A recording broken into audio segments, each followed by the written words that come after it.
हाँ जी, करो शुरू। जरूरी है। रुको। आप सभी साथियों का बहुत धन्यवाद। आज का जो प्रोग्राम और जो आप लोगों को तकलीफ दी गई है, ये कृषि आंदोलन से संबंधित है, जो कि 10 दिन से लगातार दिल्ली बॉर्डर पर पूरे हिंदुस्तान के किसान एकजुट होकर के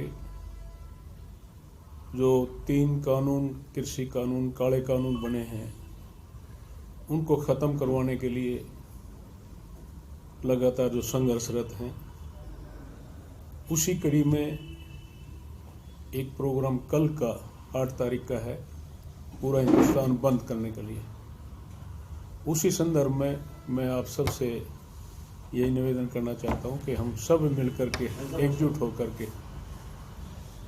कल के प्रोग्राम की कामयाबी के लिए सब, हर वर्ग, हर व्यक्ति, चाहे वो किसान वर्ग से है, चाहे व्यापारी वर्ग से है, चाहे गरीब वर्ग से है, यानी कि जो भी 36 बिरादरी एकजुट होकर के इस आंदोलन का कामयाब करने के लिए सहयोग दें, ये मेरी प्रार्थना है।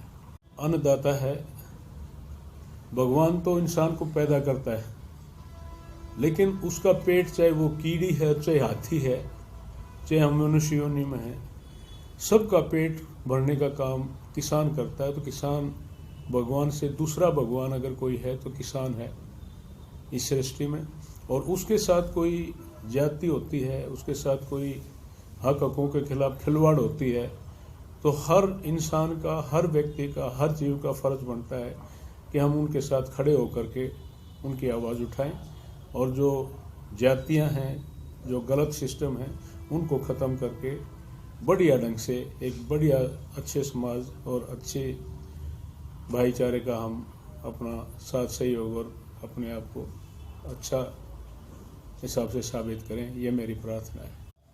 सभी व्यापारी भाइयों से भी, सभी दुकानदार भाइयों से कि कल के सहयोग के लिए 3 बजे तक का बंद का आह्वान है।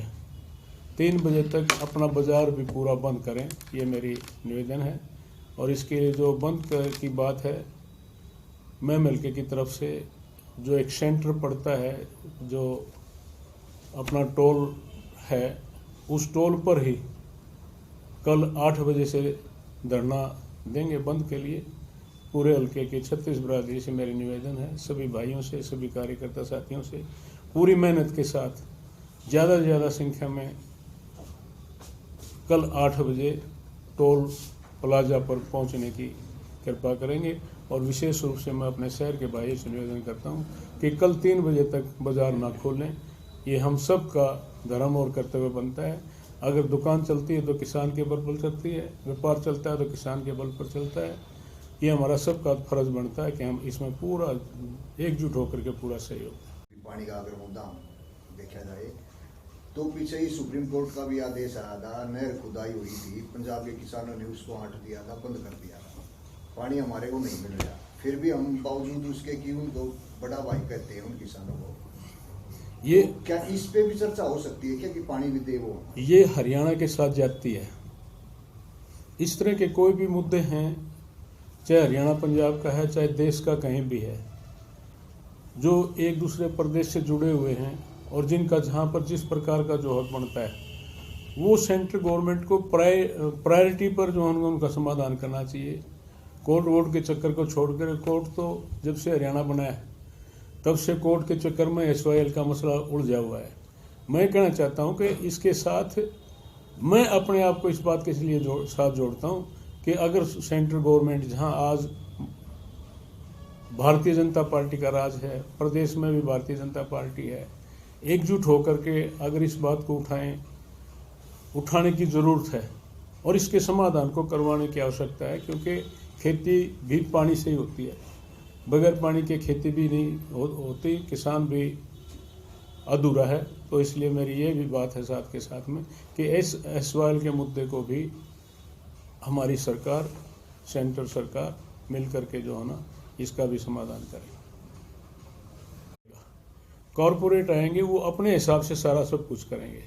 और ये जो कह रहे हैं कि किसान अपनी जिनिस को कहीं भी ले जा करके बेचे, ये तो पहले ही है। कभी ऐसा नहीं हुआ कि भाई किसान अपनी जिनिस को दिल्ली बेच के आए, अम्बाड़ा बेच के आए, भिवानी बेच के आए, राजस्थान में बेच करके आए, किसी प्रकार की कोई बंदिश कभी नहीं हुई। लेकिन अब इस हिसाब से जो कॉरपोरेट की वाली बात है, वो अपने हिसाब से सारा सब कुछ करेंगे और किसान को एक किस्म से बंधुआ बना करके उसकी रोटी रोजी पर, उसकी कमाई पर डाका डलेगा, जो कि आने वाले समय के लिए बहुत दुखदायी होगा। किसान एक ऐसी कौम है जो 36 बरादरी का रोटी रोजी का, पेट की आग को बुझाने का बहुत गहरा संबंध है। किसान के खेत में कुछ पैदा होता है तो सबके पेट में रोटी आती है, सबका काम चलता है, व्यापारी का व्यापार चलता है, दुकानदार की दुकान चलती है, सबको रोटी रोजी मिलती है, गरीब आदमी को हाथ से काम करने का मौका मिलता है। और ये सारा सिस्टम होने के बाद सब चीज़ों पर दिक्कत आएगी। इसलिए मेरी आज के लिए ये निवेदन है, प्रार्थना है कि जो कल का बंद है, जो आह्वान है किसान वर्ग का, कि कल हम सब मिल करके एकजुटता के साथ बंद पूरे देश को करके, हर प्रकार की आवाजाही को, हर चीज़ को बंद करके एक सेंट्रल गवर्नमेंट के कान खोलने का काम करें कि अगर ऐसा नहीं किया गया तो आने वाला मामला सरकार के लिए भी बहुत टेढ़ा और ख़तरनाक होगा। तो वो इसका समर्थन क्यों नहीं कर रहे किसान आंदोलन? देखो, आप सबके ही माध्यम से कल जो खबरें भी आई हैं, टीवी में भी रिपोर्ट्स आए हैं, 5-6 एमएलएज ने इसका विरोध किया है। कुछ सत्ता के लालची होते हैं। अब जे वाले बात है, चारों तरफ से उनका विरोध हो रहा है, जम करके विरोध हो रहा है। उनका हुक्का पानी पंचायतें होकर के बंद करने लग रही हैं। वो सत्ता के लालच में कहीं भी जुड़े रहे, लेकिन खुल करके अगर कोई बात देखी जाए तो आज उनका धर्म नहीं कहता कि वो इस तरह की बात करके और इस तरह के साथ सहयोग से किसान के खिलाफ कोई बात करें और अपनी कुर्सी के लिए लोभ लालच में आकर के इस तरह की बात पर आएं। मैं तो ये कहना चाहता हूं कि उनको खुल करके, ये सीधी बात मैं कहना चाहता हूं, पार्टीबाजी से, राजनीति से ऊपर उठ करके चौधरी देवलाल एक बहुत बड़े किसान नेता थे, जिन्होंने किसान के लिए संघर्ष किया, दब करके संघर्ष किया, सारे हरियाणा प्रदेश की जनता को एसवाईएल के मुद्दे पर जागृत किया और पूरे देश में एक बहुत बड़ी मिसाल खड़े करी। और हरियाणा में 90 में से 85 सीट चौधरी देवलाल को इस हरियाणा प्रदेश की जनता ने दी, वो किसी मुद्दे के ऊपर। आज उससे भी बड़ा मुद्दा है, आज एसवाईएल से भी बड़ा मुद्दा है किसान का और किसान के हक हकूकों का। और किसान के खिलाफ जो आज की जो कार्रवाई है, ये 3 काले कानून हैं, ये एसवाईएल से भी बड़े मानता हूं मैं, क्योंकि इसमें तो पूरा का पूरा देश जुड़ा हुआ है। और इसमें अगर आज कोई शामिल नहीं होता, वो अपने स्वार्थों को सिद्धि के लिए कहीं जुड़ करके ऐसा कार्य करते हैं, तो उनका भविष्य ये मान करके चलना कि खत्म है। आज तो हर किसी को जुड़ने की जरूरत है।